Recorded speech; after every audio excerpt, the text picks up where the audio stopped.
রাজুকের বাতিল করা সেই প্লট ফেরত পেয়েছেন জামাত ইসলামীর সাবেক আমির মাওলানা মতিউর রহমান নিজামী। 13A ধারায় প্রজাতন্ত্রের কাজে অসাধারণ অবদানে 4 দলীয় জোট সরকারের শিল্পমন্ত্রী থাকাকালীন 2006 সালে বনানী আবাসিক এলাকার 18 নম্বর সড়কের 5 কাঠা আয়তনের প্লট পেয়েছিলেন তিনি।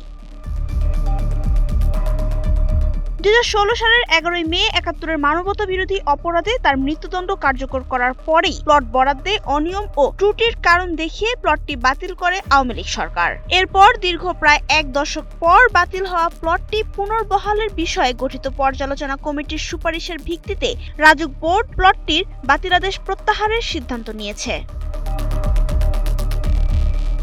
রাজুকের বোর্ড সভার কার্যবিবরণী অনুযায়ী সরকারের স্পষ্ট নির্দেশনা ছাড়া বরাদ্দ, হলফনামা সংক্রান্ত ত্রুটি, বিধি অনুসরণ না করা, ডেভেলপার নিয়োগে অনিয়ম এবং ভবনের বাণিজ্যিক ব্যবহারের অভিযোগ দেখিয়ে প্লটটি বাতিল করা হয়েছিল। 2024 সালের 23 অক্টোবর নিজামীর পরিবার বরাদ্দ বাতিলের সিদ্ধান্ত প্রত্যাহারের আবেদন করে। আবেদনের পরিপ্রেক্ষিতে 2025 সালে রাজুকের বোর্ড 3 সদস্যের একটি কমিটি গঠন করে। কমিটিকে বরাদ্দ বাতিলের যৌক্তিকতা, চলমান মামলার অবস্থা, প্লটটির বর্তমান দখল এবং সংশ্লিষ্ট অন্যান্য বিষয় পর্যালোচনার দায়িত্ব দেওয়া হয়।